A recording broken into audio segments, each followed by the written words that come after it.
হে জগতবাসী, আজকে আপনাদের সামনে আমি শামীম আলী চিশতি আরও একটি আলোচনা নিয়ে হাজির হইলাম। সেই আলোচনাটি হলো যে এই পৃথিবীতে আমরা জন্ম নিয়েছি, আত্মীয় স্বজনের বাড়িতে গেছি, আত্মীয় স্বজন আমাদের এখানে এসেছে, একটা মহব্বতের সৃষ্টি হয়েছে। যখন আমার বয়স ছিল আর 10-12, তখন আমি বইয়ের মধ্যে পড়ালেখা করতাম। আমাদের মাস্টার সাহেব পড়াইতেন যে এই কথাটি পড়াইতেন যে বলো তো দেখি, মেহমান আইলে আমরা কি হই? তখন বলতাম, মেহমান আসলে আমরা খুশি হই। তবে এই যে কথাটা যে মেহমান আসলে আমরা খুশি হই, এই কথাটা কিন্তু একটা জায়গায় ঠিক আছে, কিন্তু আরেকটা জায়গায় ঠিক নেই। কিভাবে ঠিক নেই? যে মেহমানের মধ্যেও পার্থক্য আছে, জ্ঞানী আছে, অজ্ঞানী আছে, লজ্জাবোধ করা মানুষ আছে, নির্লজ্জ লোকও আছে। যাই হোক, আমি আজকে এই কথাটি কেন বলতেছি, এই ফাংশনটি আপনাদেরকে বুঝিয়ে বলবো। যেমন এই যে ঢাকা শহরে আমরা বসবাস করি, হঠাৎ করে একজনকে করোনা রোগে ধরেছে, কিংবা হঠাৎ করে একজনের ডেঙ্গু রোগ হয়েছে।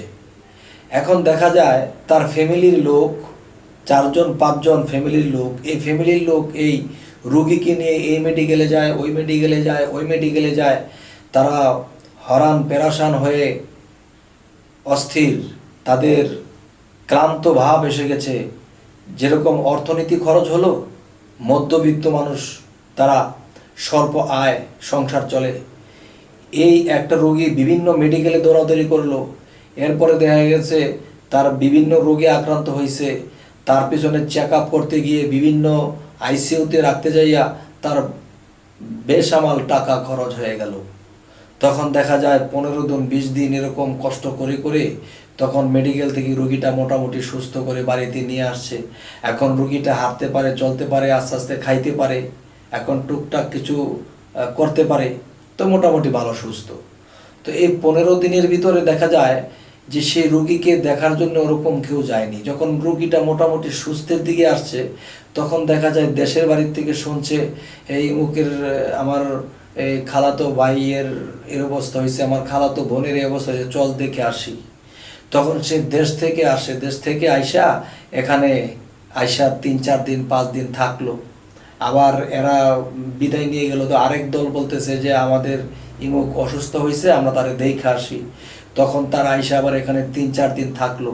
তো এখন এই যে অর্থনীতি ব্যয়বহুল হলো এবং মেডিকেলে দৌড়াইলো, এবং দেখা যায় যে তাদের সংসারের অবস্থা খারাপ। আর যারা দৌড়াদৌড়ি করতো তারা এখন পাক শাক করে যে খাবে, সে শরীরে শক্তিও নাই। মনে হয় রেস্ট করতে বললে ভালো হতো। এই সময়ে যারা দেখতে আসিয়া তারা দেখা যায় কেউ দূর দূরান্ত থেকে আসছে, এখানে এসে 2 দিন 3 দিন থাকে। তখন যারা ক্লান্ত এবং অর্থনীতিও দুর্বল হয়ে গেছে, মনের অবস্থা ভালো নেই, তারা রুগীকে দেখতে আসিয়া দেখা গেছে যে তারা ফ্যামিলির যে লোকগুলো আছে এদেরকে অসুস্থ বানিয়ে দিয়ে তারা চলে গেছে। 3 দিন 4 দিন তাদেরকে দেখতে আসছে। আমি বলবো এই লোকগুলা অজ্ঞানী এবং নির্লজ্জ বটে। আমি বলবো যে যদি এরকম রুগী কেউ দেখতে যান, সে আত্মীয় হোক বা পাড়া প্রতিবেশী হোক, রুগী দেখার কথা, নবীজি দেখেছেন, রুগীদেরকে সেবাও করেছেন। কিন্তু বলতে চাইতেছি যে একটা মানুষ যদি অসুস্থ শুনেই, সে পাড়া প্রতিবেশী যেই হোক, যদি তার কাছে যাই, তাহলে আমার সমর্থ অনুসারে তাকে কিছু দেব, তাকে মাথায় হাত বোলাবো এবং তাকে আমি 2টো সান্ত্বনা দেব, এবং সেই জিনিসগুলো তার হাতে দিয়ে যে তুমি বাবা এগুলো খেয়েও আমি চলে যাই। আমি মনে করি এরকম চলে যাওয়াটাই ভালো। যদি 1 দিন 2 দিন 3 দিন থাকে, তারা তো এইভাবেই টেনশনে তাদের শরীরের অবস্থাই খারাপ হয়ে গেছে। এখন মেহমানদারি করতে হইতেছে, আবার লোক আসতেছে, আবার এদেরকে খাওয়াইতে হইতেছে। তারা টেনশনের উপরে টেনশন আরও দিয়ে দিল টেনশন, কিভাবে যে হবে মেনশন। তখন সেই মানুষের মাথা ঠিক থাকে না, আত্মীয় স্বজনের সাথে খারাপ ব্যবহারও করতে পারে না, আর সেই আত্মীয় স্বজন এই জিনিসগুলো বোঝে না।